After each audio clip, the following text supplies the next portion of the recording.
The waistline of American adults has been significantly increasing since the mid-1970s.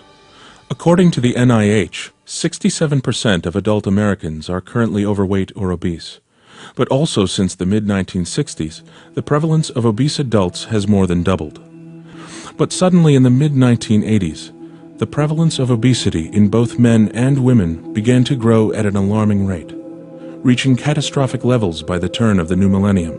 In the last 3 decades, particularly since the mid-1980s, maybe the last 2 decades, we've had a rapid shift upwards to where 2/3 of our adults are overweight and obese.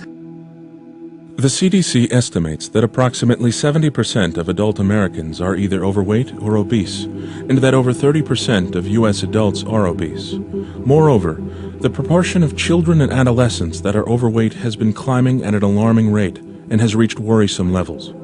What is particularly disturbing is the 116% increase in the prevalence of overweight children ages 0 to 5 years in the lower income category between 1983 and 1995, according to the Center for Disease Control. We're seeing the tip of the iceberg with this obesity crisis. We're seeing the tip of the iceberg with heart disease and strokes and diabetes, especially diabetes. Okay, we're at a first point now in really the history that we, as a younger generation, will not outlive our parents. We are progressively becoming an obese society, and the prospects for the future only look grim because there's no sense that the growth of obesity is about to abate.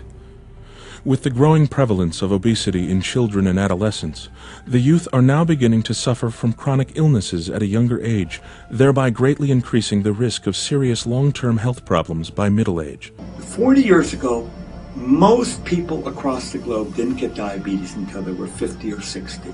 Today, in our country, in the United States, in Canada, in England, in other high-income countries, we're starting to find children, let alone adolescents, in great numbers who are either becoming pre-diabetic or diabetic. There are also a lot of unanswered questions. The causes of obesity are still being discussed among scientists.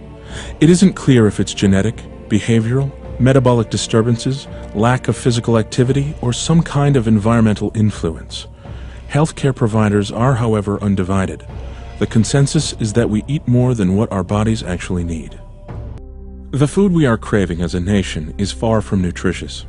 In truth, abundant manufacturing of processed foods has led to such a significant perversion of the food supply that Americans have been steadily ingesting alarming amounts of sugar, sodium, and fat since the mid-1980s.